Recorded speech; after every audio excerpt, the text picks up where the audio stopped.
नमस्कार साथियों।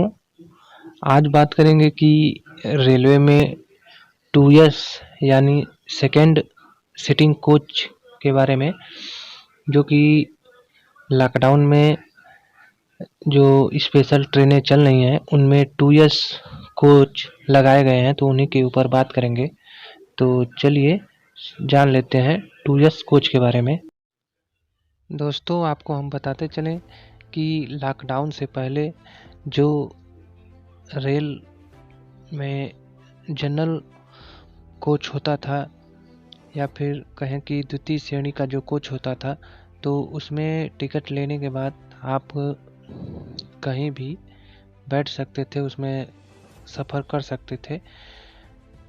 लेकिन जब से लॉकडाउन लगा है उसके बाद कुछ ट्रेनों का आवागमन जो बंद कर दिया गया था, लेकिन कुछ दिक्कतों और यात्रियों के असुविधा के चलते उसको फिर से शुरू किया गया।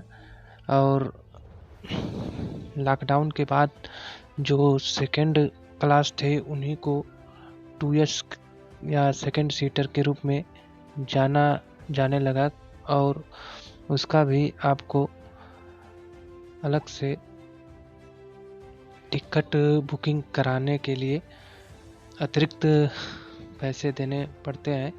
और वैसे तो 2 इयर्स क्लास सेकंड या फिर जो जनरल डब्बा होता है उसी को कहते हैं, लेकिन लॉकडाउन के बाद जो है उसमें आपकी सीट, यदि आप टिकट कराते हो तो वो आपकी सीट कंफर्म हो जाती है। जिस आपके टिकट में जो सीट संख्या देगी, या फिर कहें कि उसमें आपको जैसे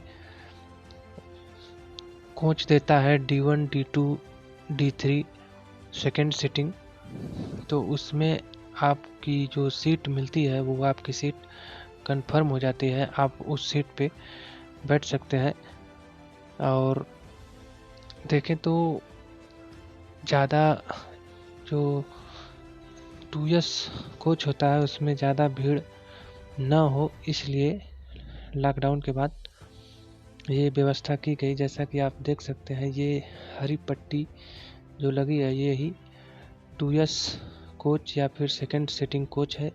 इसे हम जनरल डिब्बा इससे पहले जानते थे, लेकिन लॉकडाउन के बाद इसे 2 इयर्स कोच या फिर सेकंड सीटिंग कोच के रूप में जाना लगा। और लॉकडाउन में यात्रियों को ध्यान में रखते हुए इस कोच को जोड़ा गया। और इसमें ऐसा नहीं है कि लॉकडाउन से जो पहले स्थिति होती थी, भीड़ भाड़ होता था, वैसे ही इस समय भी हो, ऐसा नहीं है। यदि आप इसमें भीड़ भाड़ बिना टिकट के पकड़े जाते हैं तब भी आपको पेनल्टी देनी पड़ेगी। जैसा कि आपको पता है, इस समय रेलवे का एग्ज़ाम, जैसे NTPC का एग्ज़ाम चल रहा है, बहुत से छात्र जो हैं टिकट करा करके स्लीपर में या फिर इसमें भी चढ़ जा रहे हैं, लेकिन वो टिकट कंफर्म ना होने की वजह से भी उनको पेनल्टी देना पड़ रहा है, और अन्य कार्रवाई भी उनके साथ की जा रही है। तो फ्रेंड्स, यही था सेकंड सीटिंग कोच या फिर 2 इयर्स कोच। इससे पहले हम इसे जनरल डब्बा या फिर द्वितीय श्रेणी के डब्बे के रूप में जानते थे, जिसमें एक बर्थ में 10 लोगों की बैठने की जगह होती है। आशा करता हूँ आपको ये समझ में आ गया होगा। वीडियो लाइक करिए और चैनल को सब्सक्राइब करना ना भूलिए।